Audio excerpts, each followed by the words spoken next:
Hola, hola, muy buenos días. Ha llegado el viernes tras una semana muy dolorosa para todo el país, pero además de eso hemos visto también grandes muestras de solidaridad, de empatía en los dominicanos y testimonios cargados de fe, de vida y de esperanza en medio de todo. A pesar de estas negativas noticias que nos han arropado en los últimos días, hoy continuamos totalmente agradecidos porque gracias a Dios nos levantamos hoy llenos de vida y bueno, podemos estar aquí cumpliendo con nuestra misión y es siempre un honor y un placer poder llegar a ustedes desde Saludando. Bueno, pasando con las informaciones de esta edición, el presidente Luis Abinader Corona ha extendido el duelo nacional 3 días más, es decir, que oficialmente esta situación se extenderá hasta el domingo 13 de abril. Decía también que han sido muchas las noticias que nos han llegado. Hemos estado todos afectados, pero la gratitud sobre todo debemos continuar resaltándola y apreciar en cada momento lo que nos rodea y hasta dónde hemos llegado con la gracia del Señor. También los centros de salud han estado a tope, los socorristas, todas las diferentes brigadas no han parado ante estos hechos que tras una catástrofe de esta manera inesperada, las consecuencias pueden ser mayores. Y de estas consecuencias como los traumatismos y las lesiones ante una tragedia, como el caso de Jet Set en Santo Domingo, hablaremos hoy y nos acompaña el doctor Andrés García nuevamente en este espacio, quien es ortopeda, cirujano de columna, traumatólogo y bueno, bienvenido doctor a su casa. Muy buenos días, Mabeli. Gracias al equipo de Saludando por la invitación. Y sí, es cierto, una semana dolorosa realmente para todos los dominicanos y resaltar esa labor altruista que han hecho todo el personal que ha participado en el rescate y la atención de todas esas personas que se encontraban o que se encuentran atravesando este proceso. Bueno, entrando en su materia directamente, ante tragedias de este tipo, eventos obviamente inesperados, ¿cuáles son esos principales traumas que vienen como consecuencia de? Tú sabes que vamos a enfocarlo fuera de la parte del trauma físico que la persona siente, está la parte psicológica, pero obviamente eso vamos a dejar a otro profesional. En cuanto a la parte de nosotros, los traumatismos, imagínate cuando te cae un pedazo del techo, tú recibes un golpe. Puedes recibir un trauma cráneoencefálico, que eso es un trauma en la cabeza, un trauma craneal, presentar fracturas, sea en las extremidades superiores, en los brazos, en las manos, en el antebrazo o en las piernas, quedar aplastadas, tener una fractura de fémur, de tibia. Y también de pelvis, que son bastante fuertes, trágicas. Y las lesiones en la columna. Ya que un abanico de lesiones que uno puede tener, no es una sola fractura, son múltiples fracturas. Y que hay muchos casos en que las personas pierden las extremidades, que es un brazo, que una oreja, tal cosa. Pero más allá de lo físico, también hay un tema interno que está ocurriendo y que puede ocasionar, consecuencias graves tras estos hechos que atentan, ¿verdad?, contra el organismo. Sí, claro. Fuera de esas fracturas que uno observa, ¿verdad que sí? Uno puede tener trauma en el tórax y trauma en el abdomen. Quizá tú no lo ves como sangrando, pero puede tener una lesión. Incluso vi un reporte en Instagram, que mencionaba que yo rescaté a una persona que tenía una costilla afuera. Tú sabes, el tramo fue tan grande que hubo una costilla que fracturó y perforó la piel.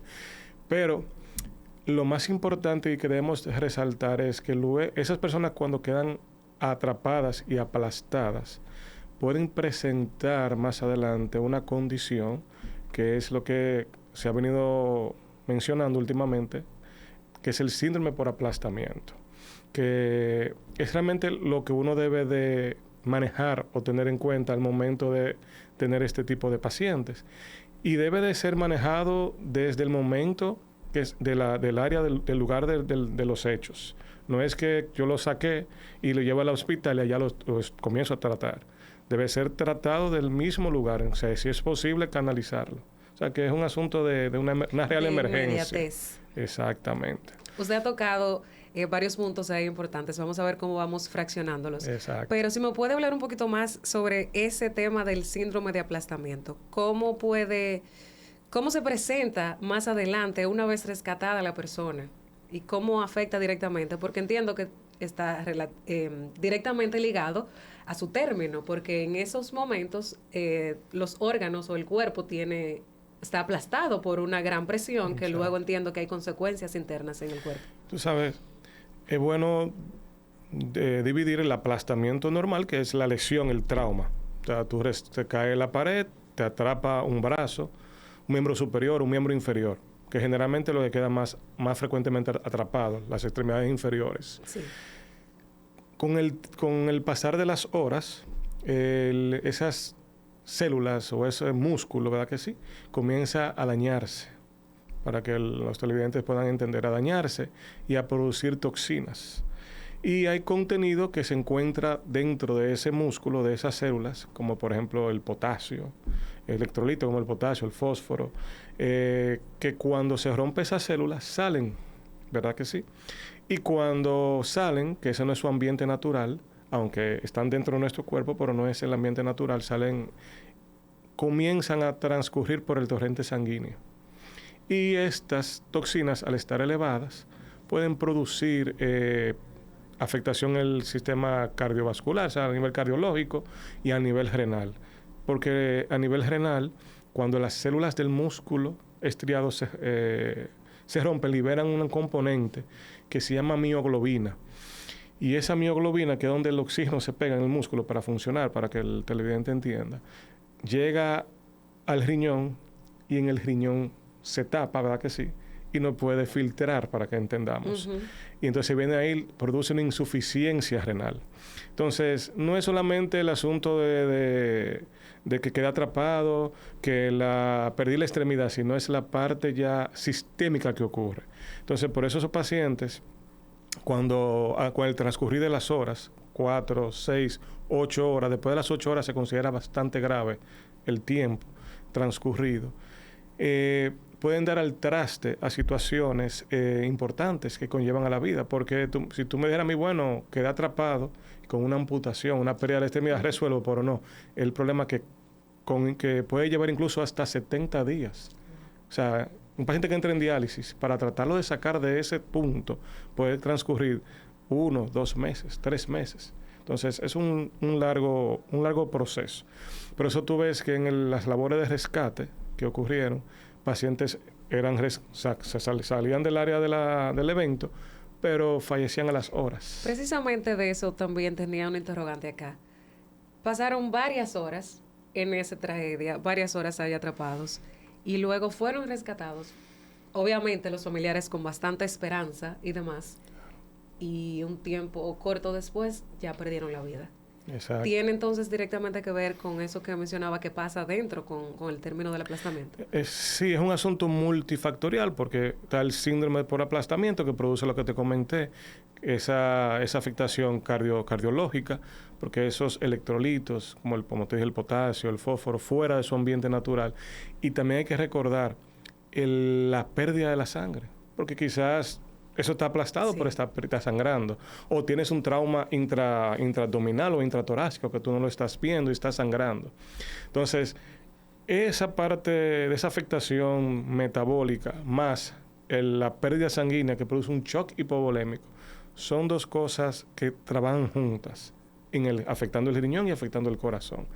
Entonces, por eso tú ves que hay pacientes que dicen, ya estamos aquí, estamos esperando que nos recuperen, porque vimos videos, claro, tú sabes.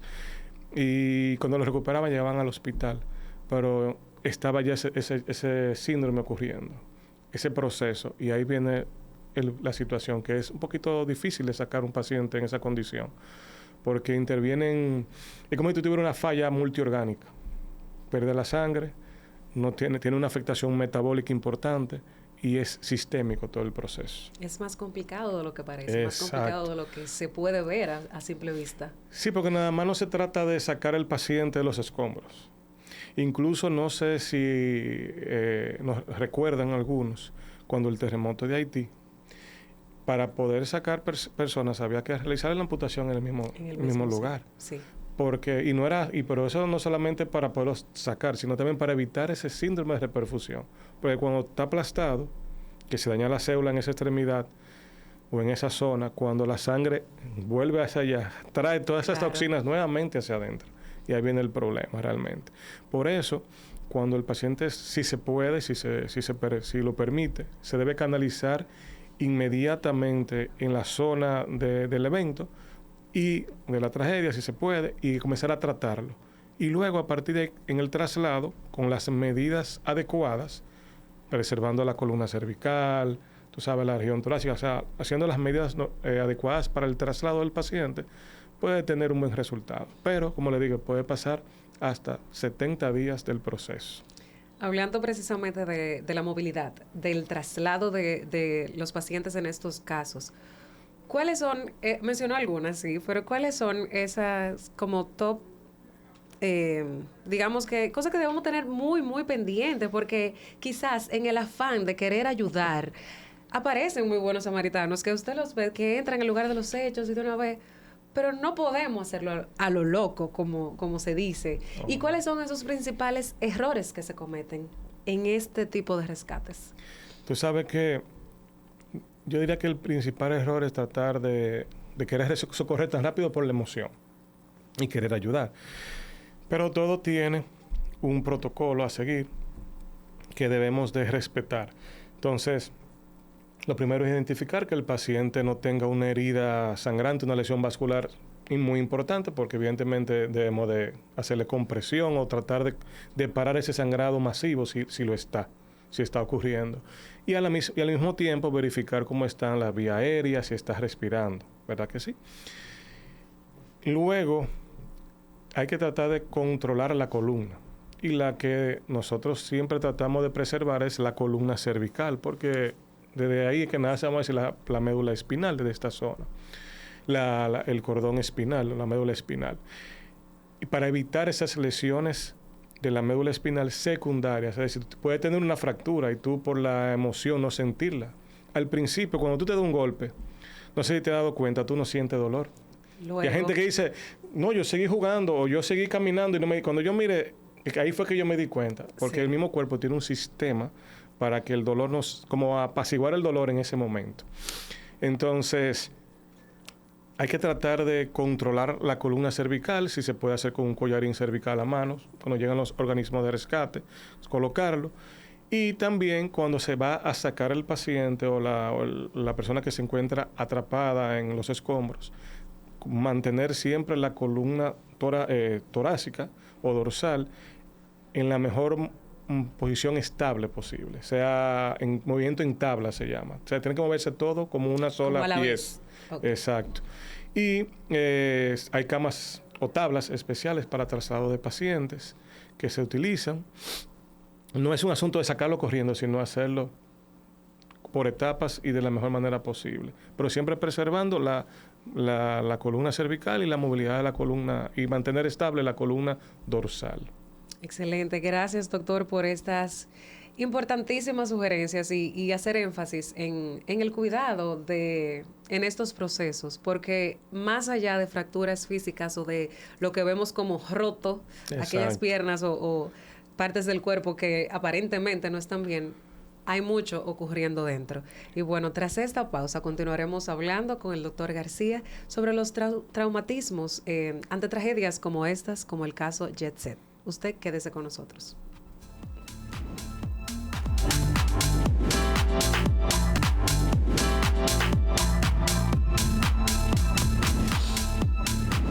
Bueno, continuamos aquí. Gracias por acompañarnos. Gracias por ser parte de esta misión de continuar llevando información valiosa, aún en momentos como estos, donde nuestra querida República totalmente ha estado devastada, pero seguimos con gratitud, como decía al inicio, porque estamos acá y porque podemos continuar con ustedes y conectar con la salud y el bienestar. También no podemos dejar de reiterar nuestro agradecimiento a todas aquellas personas que han estado en primera fila desde el momento uno, al cuerpo de salud, los doctores, enfermeras, a los voluntarios, a las diferentes brigadas distintas áreas de labor, aquellos voluntarios que han llegado a ofrecer agua, comida a quienes esperan allí por sus familiares, a los periodistas, a todos aquellos que han sentido esa empatía de ayudar y de colaborar. No solo quizás porque tengan un familiar ahí dentro, porque tenían un familiar ahí dentro, sino porque esto ha movido a todos. Entiendo que sí.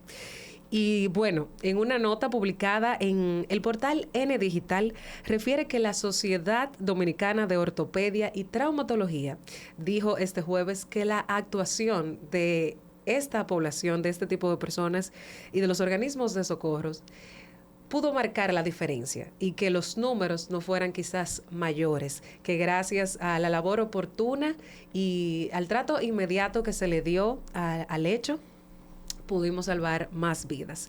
Sí, los números nos han entristecido, sí, los números han sido alarmantes, nunca antes habíamos visto algo así, pero a Dios las gracias por los que sí pudieron salir a tiempo, por los que sí continúan con nosotros.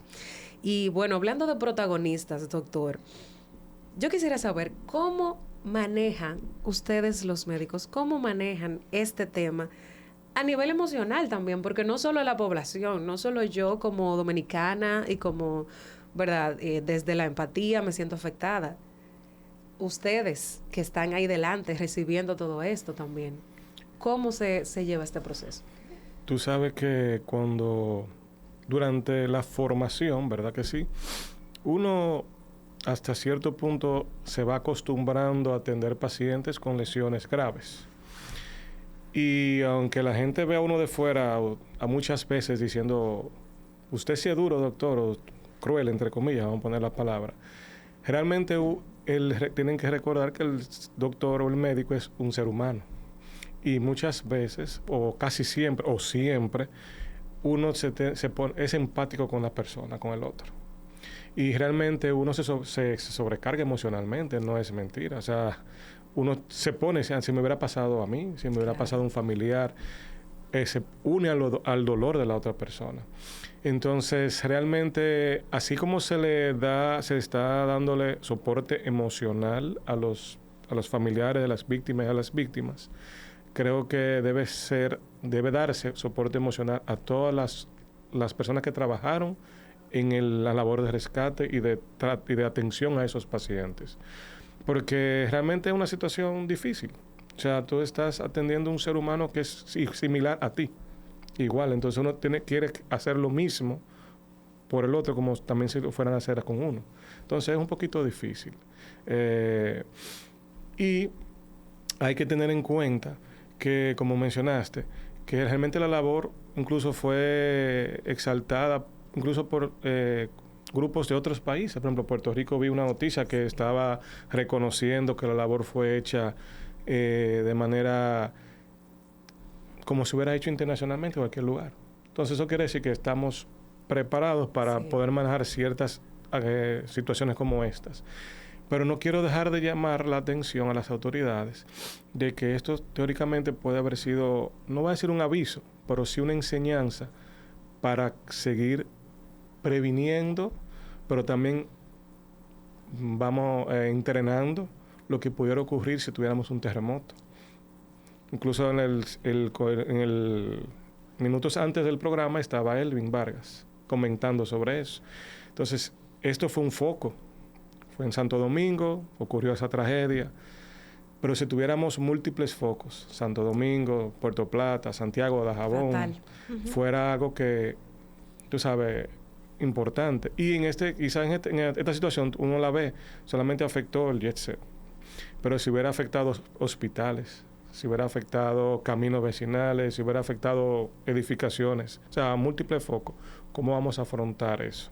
Entonces es bueno que nosotros, a las autoridades y a los mismos médicos, cuerpos médicos, comencemos a pensar cómo vamos a hacer frente o a idear planes de si eso ocurre de manera más masiva a nivel nacional.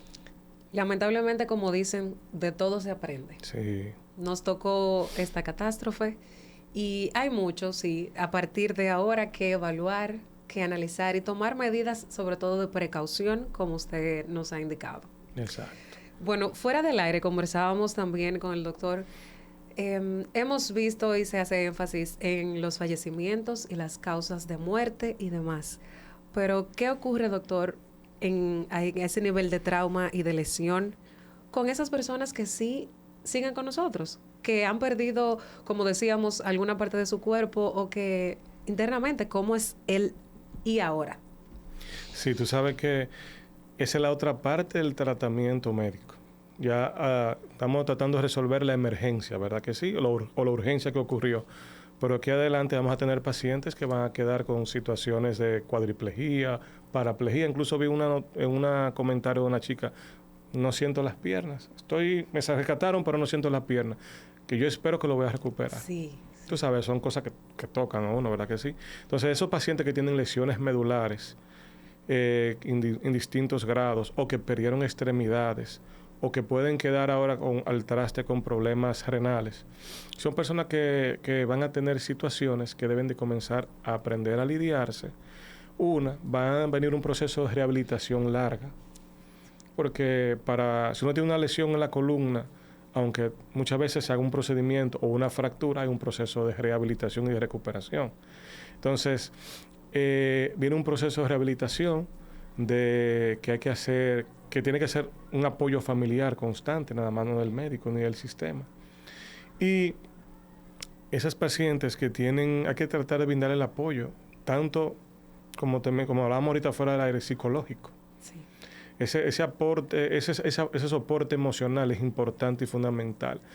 Muchas veces más que el mismo procedimiento que sea quirúrgico. Porque salvamos la emergencia, el paciente ya está estable, pues tiene movilidad o ya no tiene tanto dolor, pero a nivel emocional, poderlo volver a reintegrar de una manera adecuada a la sociedad es otro proceso que hay que agotar. En ese término familiar, en ese término ya como que en el día a día, ¿cómo debemos educarnos como población? ¿Qué usted les exhortaría a aquel que nos está observando en este programa para tomar en cuenta?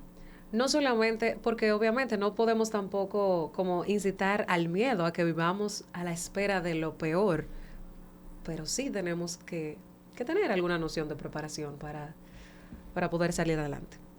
Sí, tú sabes que nunca, voy a ponerme un poquito ahora, vamos a decir, religioso, siempre tener pendiente y encomendarnos a Dios, porque siempre hay que estar pendiente de esa parte, nunca alejarnos, pero también cuando estemos en lugares, cerrados, muy concurridos, estar en zonas que sean de fácil acceso, salida, ubicar la salida de emergencia, siempre.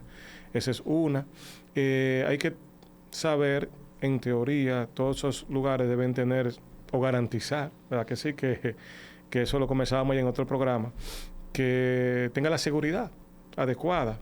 Pero consejo es evitar las multitudes, porque eso es algo como de seguridad propia de uno. Sí, decisión propia. Ajá. Si ya hay que estar por alguna razón, pues ubicar las salidas de emergencia más fáciles. Y tener también, aunque uno no lo crea, formas de cómo uno puede identificar la familia. Por ejemplo, yo me acuerdo que mi papá, que en paz descanse, él tenía un pito específico para nosotros. Yo le escuchaba donde sea, yo puedo estar aquí, si sonaba allá afuera yo sabía que será él. Entonces siempre hay que tener alguna forma de uno poder como identificar a la familia. Entonces es otro consejo. Un punto de reunión, que digamos, mira, si sucede algo, no sé, o si nos extraviamos, nos vamos a reunir en tal lugar. Eso es otra forma. Muy importante. Claro, porque son como medidas de seguridad que uno puede tener.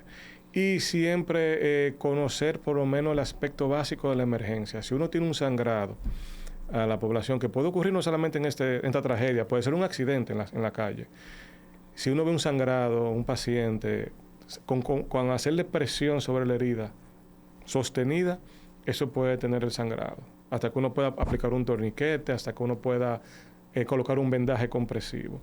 Y no movilizar la persona de manera brusca, ni pensando que mientras más rápido lo saquemos, más rápido vamos a evitar lesiones, sino que hacerla siempre mantenerse dentro de los protocolos, nunca saltárselos, porque quizá el paciente en ese momento tenga la fractura, pero no tiene la lesión neurológica o nerviosa o de la médula espinal o de un nervio, y uno en el traslado provocársela.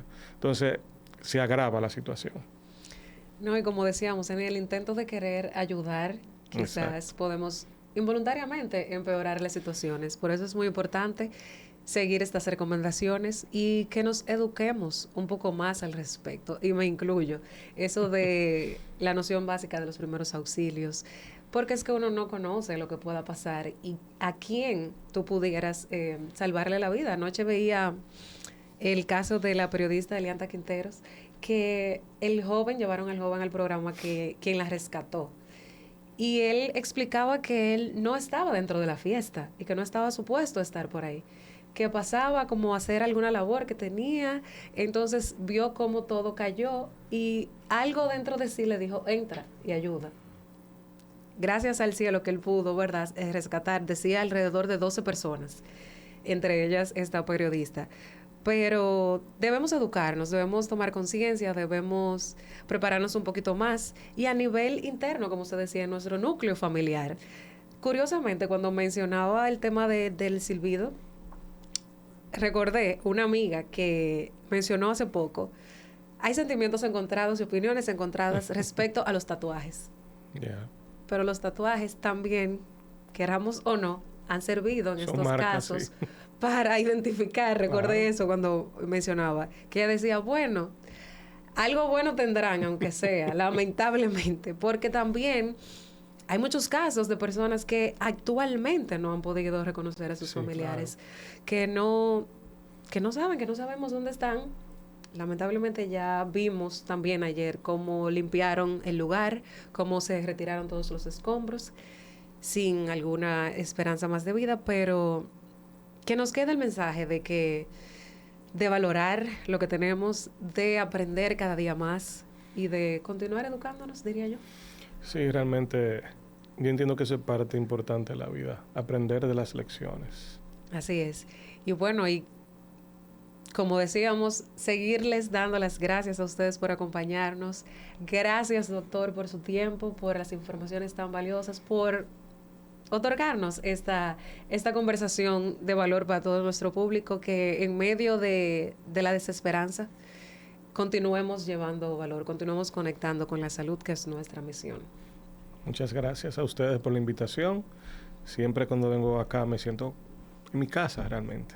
Claro, no, y nosotros más que contentos de seguir recibiéndole a usted. Esto es suyo, así que muchísimas gracias. A todos ustedes, una vez más, gracias por la sintonía. Cuídense mucho y nos vemos en una próxima entrega.